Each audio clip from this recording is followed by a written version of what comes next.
Bom dia, meus amados irmãos, sejam bem-vindos a mais uma live de sábado.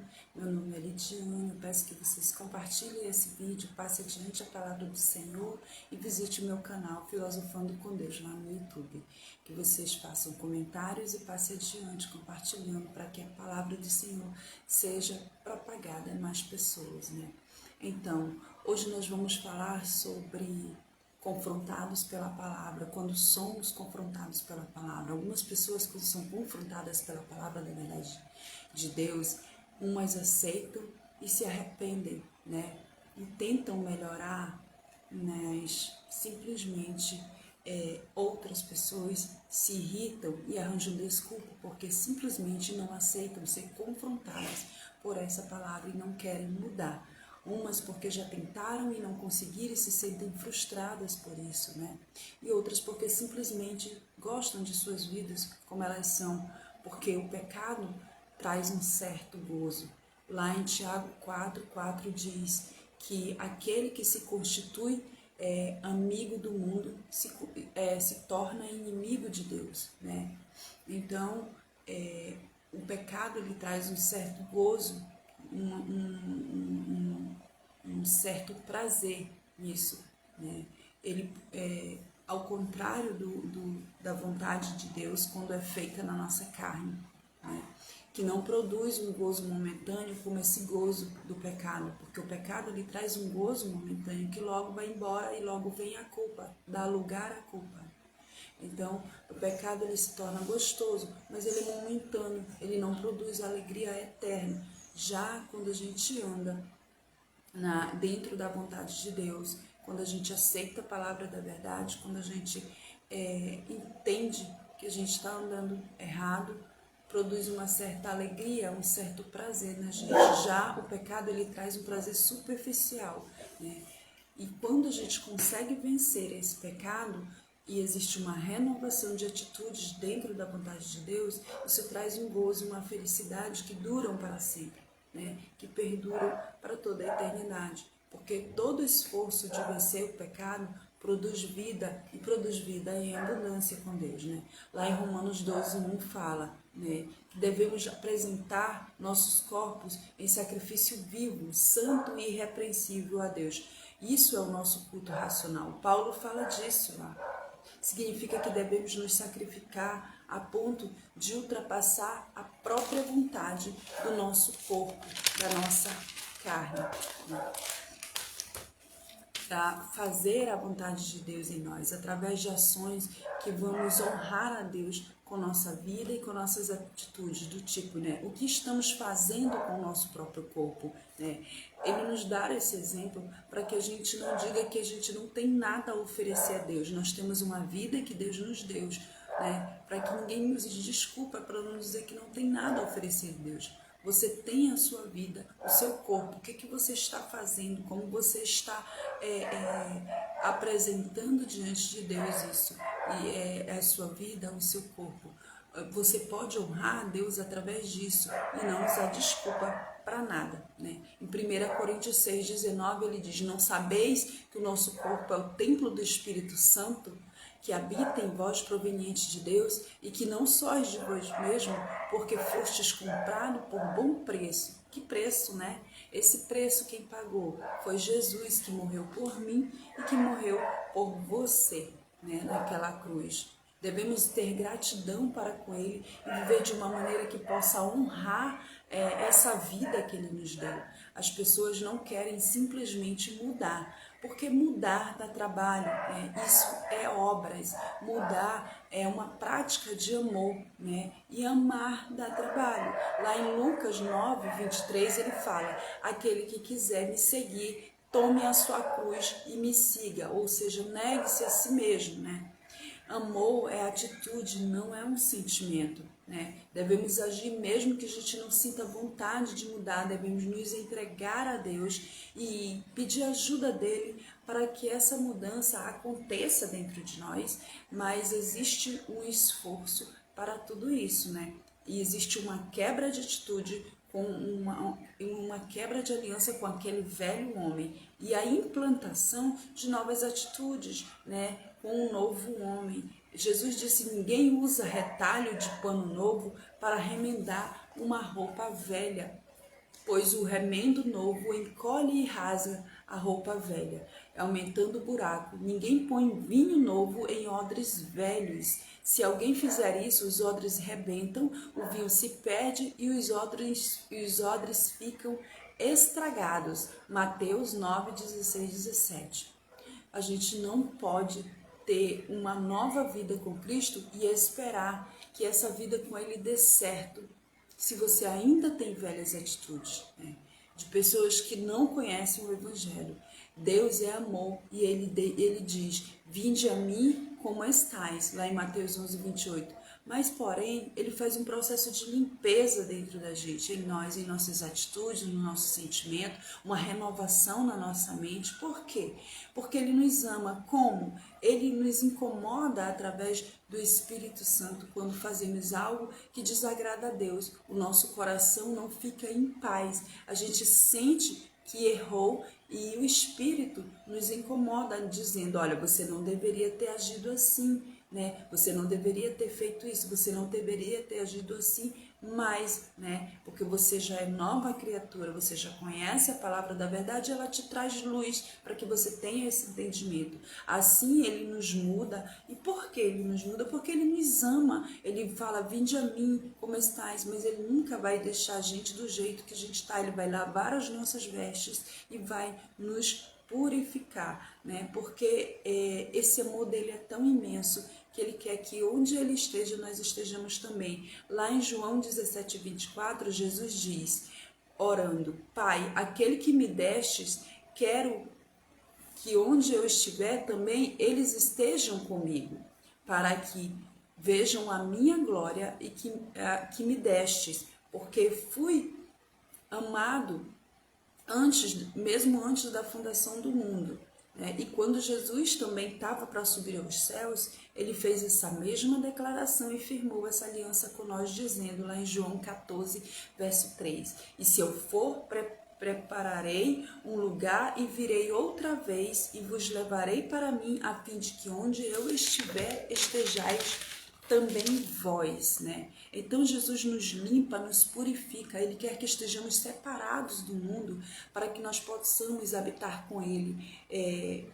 Como vamos habitar e morar com Jesus se nós estamos tendo atitudes que já não condiz com a sua casa, com a sua congregação, com a sua igreja, né? Hábitos são mudados, vidas são restauradas se você apenas disser: Senhor, me ajude a mudar e a ter atitude de mudança, né? Em Romanos 12, capítulo 12, versículo 2, ele fala: transformai-vos pela renovação da vossa mente. Parem de se amoldar a este mundo, mas sejam transformados, renovando a sua mente, a fim de comprovar por si mesmos a boa, aceitável e perfeita vontade de Deus. Deus não obriga ninguém a mudar, né? A pessoa muda porque ama a Deus e reconhece e compreende de que o que Ele pede é amável, né? E é para o nosso próprio bem, é razoável para o nosso próprio processo de mudança. Lá em Isaías 48, versículo 17 diz isso, né? Eu vou ler aqui para vocês, só um minutinho.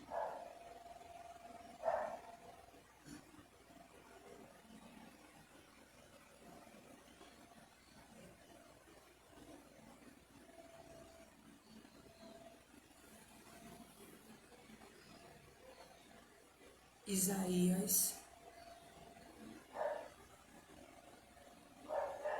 só um minutinho, já 48, capítulo 48, versículo 17, ele fala: o Senhor, o Santo Deus de Israel, seu Salvador, diz ao seu povo: eu sou o Senhor, seu Deus, eu os ensino para o seu próprio bem e os guio no caminho que devem seguir. Ou seja, Deus, ele sabe o que é melhor para nós, o que é para mim, o que é para você, né? Então, ele dissipa todo o mal do nosso caminho, ele nos mostra, ele nos dá um entendimento, uma inteligência, uma compreensão para que isso venha ser seguido na nossa vida. né? Então o capítulo de Romanos 12 também explica como nós podemos adorar a Deus de forma aceitável, uma adoração que envolve aspectos de uma vida da qual a pessoa deve usar as suas próprias faculdades de raciocínio, em vez de se deixar levar por uma fé cega, por uma fé com emoções apenas pautada em emoções, né? Então lá em Romanos 12:2 ele fala isso. Não vivam como vivem as pessoas deste mundo, mas deixem que Deus os transforme por meio de uma completa mudança da mente de vocês. Assim vocês conhecerão a vontade de Deus, isso é, aquilo que é bom, perfeito e agradável a Ele, né? Então, em Romanos 12:1-3 também, ele fala bem assim: portanto, meus amados irmãos, por causa da grande misericórdia divina, peço que vocês se ofereçam completamente a Deus como sacrifício vivo, dedicado ao serviço e agradável a Ele. Essa é a verdadeira adoração que vocês devem oferecer a Deus. Não vivam como vivem as pessoas deste mundo, mas deixe que Deus transforme por meio de uma completa mudança da mente de vocês. Assim vocês conhecerão a vontade de Deus, né? Aquilo que é perfeito e aquilo que é agradável, né? Então ele desenvolve essa qualidade que pode agradar a ele e ter bom relacionamento, né? E saber o que fazer quando a gente também é maltratado. Lá em Romanos 12, 9-21 fala sobre isso. Peço que vocês leiam mais tarde, né? Para que vocês compreendam. Ele fala que o amor de vocês não seja fingido, odeiem o mal e sigam o que é bom. Amem uns aos outros com amor de irmãos em Cristo e se esforcem para tratar uns aos outros com respeito. Trabalhem com entusiasmo, não sejam preguiçosos, sirvam o Senhor com o coração cheio de fervor. Que a esperança de vocês tenha e mantenham alegre, aguentem com paciência o sofrimento e orem sempre. Repartam com os irmãos necessitados o que vocês têm e recebam os estrangeiros em sua casa. Peçam de Deus que abençoe os que perseguem vocês. Sim, peçam que eles abençoem e não amaldiçoem. Alegrem-se com os que se alegram e chorem com os que choram. Tenham por todos o mesmo cuidado, não sejam orgulhosos, mas aceitem serviços humildes. Que nenhum de vocês fique pensando que é sábio, ou seja, que se paute no seu próprio entendimento, né? Não paguem a ninguém o mal com mal, procurem agir de tal maneira que vocês recebam a aprovação dos outros. No que depender de vocês, façam todo o possível para viver em paz com todas as pessoas, ou seja, aqueles que maltrataram vocês, eles dão instrução, né, para que haja uma consolidação de tudo isso, para que a gente venha estar agindo dentro da vontade de Deus, né? Então, em contrapartida de tudo isso, as pessoas que não querem, que são confrontadas pela verdade da palavra de Deus e não querem mudar suas atitudes, elas se tornam pessoas odiosas, elas se tornam pessoas briguentas, pessoas que não querem a palavra de Deus, pessoas que odeiam aquelas outras pessoas que estão andando dentro da vontade de Deus. Lá em Mateus, quando eu vejo e verifico o que está ocorrendo no dia de hoje, filho contra pai, pai contra filho, irmão contra irmão, vizinho contra vizinho, né? Então eu vejo que não será difícil acontecer o que está previsto na palavra, lá em Mateus 10:21, que ele fala: e o irmão entregará à morte o seu irmão, e o pai o filho, os filhos se levantarão contra os pais e os matarão, né? E odiados de todos sereis por causa do meu nome, mas aquele que perseverar até o fim será salvo, né? No verso 36 lá do capítulo 10 de Mateus também fala: porque vim pôr em disseção um homem contra o seu pai e a filha contra sua mãe e a nora contra a sua sogra, e assim os inimigos dos homens serão seus próprios familiares. Aqui Deus não está falando que ele veio para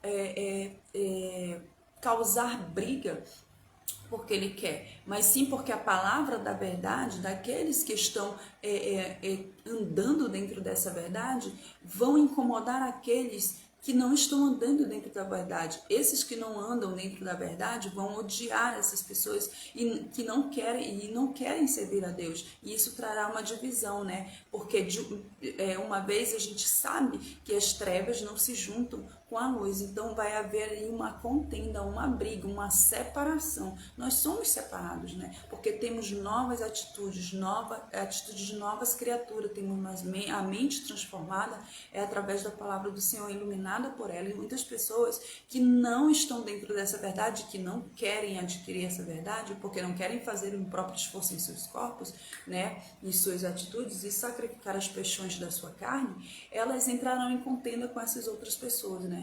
E vocês vão ver aí a discórdia, né?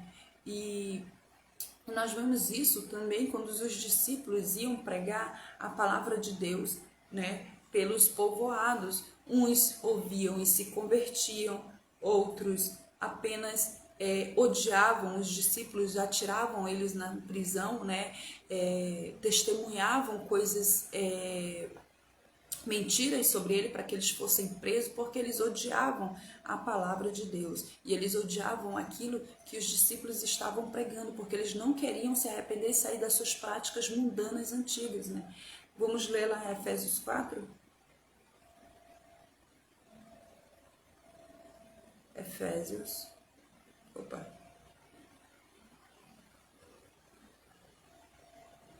capítulo 4, versículo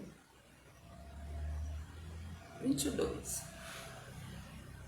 Ele fala assim, ó: portanto, abandone a velha natureza de vocês que fazia com que vocês vivessem uma vida de pecadores e que estavam sendo destruída pelos seus desejos enganosos, né?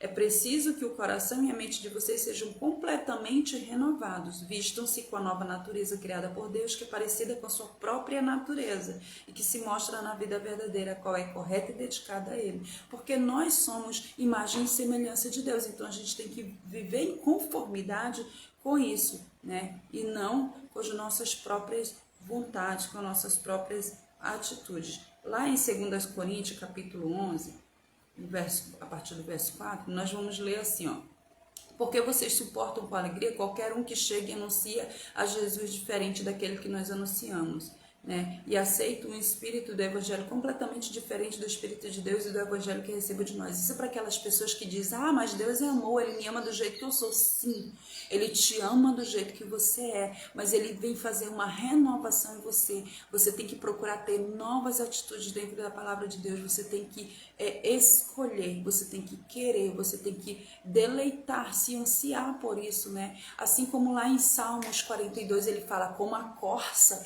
anseia pelas correntes das águas, assim minha alma anseia por ti. A minha alma tem sede do Deus vivo. Como a gente vai dizer que Deus nos ama do jeito que a gente se a gente também não tem novas atitudes? Deus nos ama do jeito que a gente está, com toda a sujeira, com todo o pecado, com todo o erro, né? Ele tem todo esse zelo de amor pela gente, Ele nos aceita, mas depois Ele vai mostrando pra gente a verdade, onde nós erramos. E se a gente não quiser se renovar dessa verdade, a gente não é filho de Deus. Então, assim como as corças anseiam pela corrente das águas, nossa alma anseia por Deus, tem sede do Deus vivo. Qual é o Deus vivo? Ele é uma pessoa justa, né? Uma pessoa correta, honesta, uma pessoa que ama a verdade. Então, nós temos que também refletir isso em nosso caráter. Vamos ler 1 Coríntios? 1 Coríntios, capítulo 5, do verso 1. Vocês vão ver como havia, né, pecados no meio da congregação também naquele tempo, né? Agora estão dizendo que há entre vocês uma imoralidade sexual tão grande que nem mesmo os pagãos seriam capazes de praticar. Fiquei sabendo que certo homem está tendo relações com sua própria madrasta. Ou seja, havia pecado de imoralidade sexual no meio do povo e Deus não se agrada disso, né? Então Paulo estava repreendendo aquela pessoa, exortando aquelas pessoas para que não houvesse, né, esse tipo de prática no meio deles. E aí ele continua, né? Como é que vocês podem estar tão orgulhosos? Pelo contrário, vocês deviam ficar muito tristes e expulsar do meio de vocês quem está fazendo uma coisa dessas. Ou seja, é abominável para os homens, imaginem para Deus, né? Quanto a mim, ainda que não esteja presente aí pessoalmente, estou com vocês em espírito e agindo como se eu estivesse aí, já julguei pela autoridade do nosso Senhor Jesus, o homem que está fazendo essas coisas horríveis. quando vocês se reunirem, estarei com vocês em espírito. Então, pelo poder do nosso Senhor Jesus, que estará presente conosco, entregue esse homem a Satanás para que o seu corpo seja destruído, mas o seu espírito seja salvo no dia do Senhor. O que ele quis dizer com isso? Que as pessoas não deveriam condenar aquele homem, mas julgar a atitude deles, não condenar a pessoa dele, porque nós temos mania de ter defeito também, mas condenar o defeito dos outros. Não, mas ele estava dizendo aqui, ó, entregue esse homem a Satanás para que o seu corpo seja destruído. O que ele está dizendo? Para matar o homem, para bater o homem, não. Entreguem a Satanás, ou seja, mostre a verdade para ele, jogue na cara dele a verdade, porque Satanás odeia a verdade. Então entregue para Satanás, mostre para Satanás que ele está fazendo o que é errado. É isso que ele estava dizendo, né? Entregue esse homem a Satanás para que o seu corpo seja destruído, ou seja, tudo do seu corpo seja destruído, todas as suas atitudes, as suas ações do seu corpo seja destruído, porque através do pecado entra o mal no homem, e através do mal vem a morte espiritual e também física, né? Por isso muitas pessoas têm todo tipo de malícias em seus corpos, né?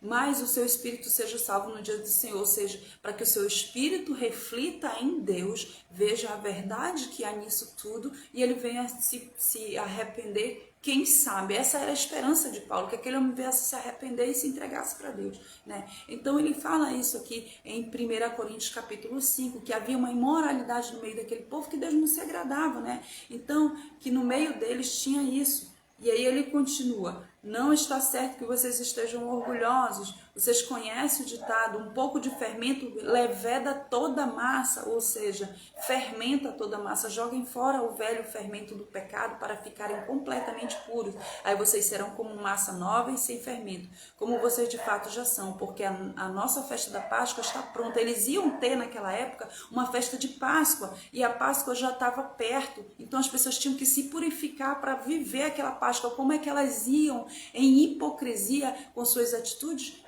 adorar a Deus na Páscoa, se estavam tendo atitude de velhos homens? Então ele estava dizendo, se purifiquem, porque olha, vem nossa Páscoa aí, a festa do Senhor, como é que vocês vão festejar com Deus se vocês estão andando em hipocrisia? Em outras palavras, Paulo estava dizendo isso, né? Então, porque a nossa festa de Páscoa está pronta, agora que Cristo nosso Senhor, o nosso Cordeiro da Páscoa, já foi oferecido em sacrifício, então vamos comemorar a nossa Páscoa, não com pão que leva o fermento do pecado do velho homem, da imoralidade, mas com pão sem fermento, o pão da pureza e da verdade, né? Então, Paulo estava advertindo essas pessoas contra suas próprias atitudes, que elas estavam tendo atitude de pessoas mundanas que não conheciam a palavra. Então ele estava dizendo, tenham novas atitudes, né, para que vocês estejam justificados diante de Deus, né? Pois bem, Jesus nos libertou, né, do pecado, para que nós fôssemos livres do pecado, e ele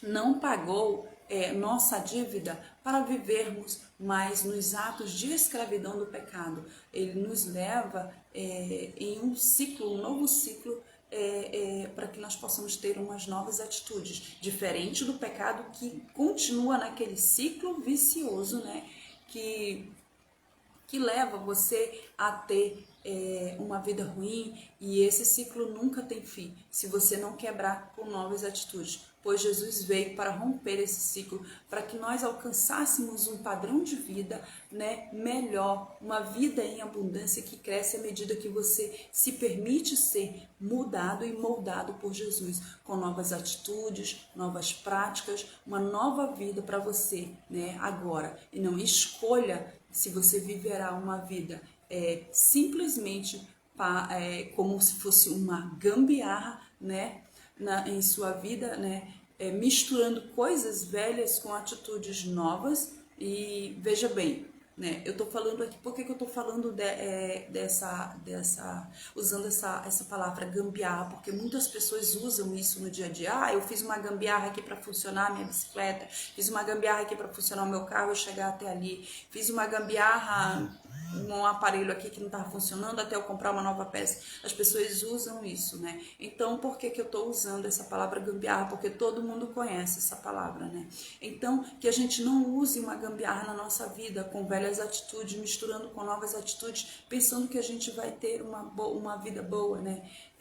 Porque as gambiarras sempre elas dão problemas, elas nunca passam de ser chamada disso, porque é só um quebra-galho, né? Você usará por um tempo, mas na verdade logo ela quebrará e você tem que decidir comprar uma nova peça, né?